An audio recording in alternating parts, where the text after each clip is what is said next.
I'm Ross Scott. I'm the founder of the Stop Killing Games consumer movement. It's about prohibiting video game publishers from the practice of selling a copy of a video game, then at an undisclosed time, completely disabling it for all customers and keeping their money.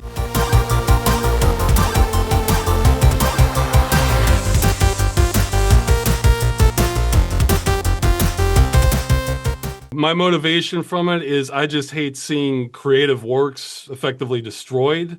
I would feel the same about, art, music, movies, books, that sort of thing. But games are one of the few mediums where it can be effectively impossible to preserve them. Much of what we've been doing has been pursuing consumer law on this issue, since it's simultaneously a preservation and a consumer rights issue. What made you decide to? What was the moment that you were like, I need to do this, something needs to be changed here?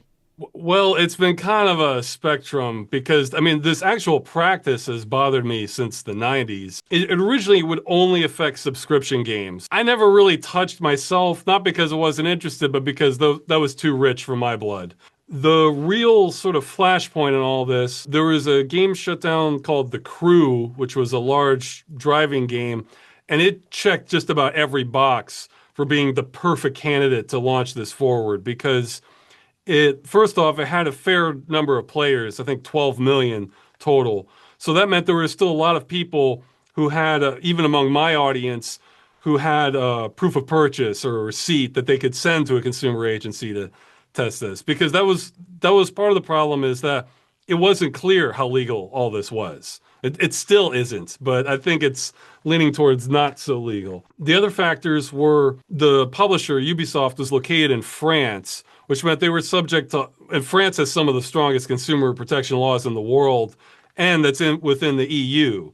So that meant if we had any chance of moving forward on this, that would be the place to have it. So it almost had to be Ubisoft because other big publishers in the European Union weren't really engaging in this practice. But whereas Ubisoft was. And so I saw this as my only opportunity. And during that time, I also learned the options for government petitions, or the largest one, the European Citizens Initiative. So we had petitions in Canada, the UK, Australia, on all fronts. When you say when a game has been killed, what does that actually mean for players? And I guess, are you Sure. asking... When we say Yeah, a game has been killed, that means every copy of that game that's ever been sold or in existence has been disabled and no one on the planet can run it. So it would be like if you removed every single copy of a film in existence or a book. Normally that's not something you can do in even with banning books or destroying things, some of them survive. What practically would you like to see companies do?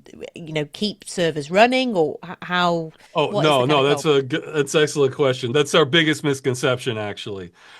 And in no way are we asking companies keep servers running or services going. Oh, they can end it at any time they want, as far as we're concerned. They just have to do it so responsibly. This can vary depending on the game. It would involve what are called end-of-life plans, where they realize that, okay, we can't run these servers forever. We need to either patch the game or release additional software or do some modifications so that it's not impossible for the customers to continue running it. That's also worth mentioning is most video games aren't affected by this. Most can run indefinitely. If you bought a game, even online ones, especially like from the 90s, as long as it can connect to a computer without having to go through the publisher first, it's already kind of safe. So we're not mandating they sell the game that way. They can still run it however they decide, but once they do end support, there has to be some provisions. So what we're asking for specifically is to essentially we're kind of focused on the end result, which is to prohibit them from disabling the customer copy of the game. I'm guessing the companies would kind of push back on this idea of negligence and say, it's not them trying to make the games disappear, but it's just that the business model doesn't give them any incentive to preserve them. If Stop Killing Games succeeds, what would you like to see buying a game look like, in a year's time, in a few years' time? What would be the... It would actually be... for the customer end, it would look extremely similar to how it already does now, It's more about it's more like you would have a sense of peace of mind that, which many customers already assume that when you buy the game, it's not going to be disabled to you from you at some nebulous point in the future. So once the support ended for that game, there would probably be some sort of end of life patch, or you get a notification 30 or 60 days before it happens saying, okay, well, if we're ending support, but if you want to continue playing it, you have to download these files and you're on your own from that point onward. That's what it would look like. And occasionally some companies already do this, but it's rare. It's like 1 out of 20 or something like that.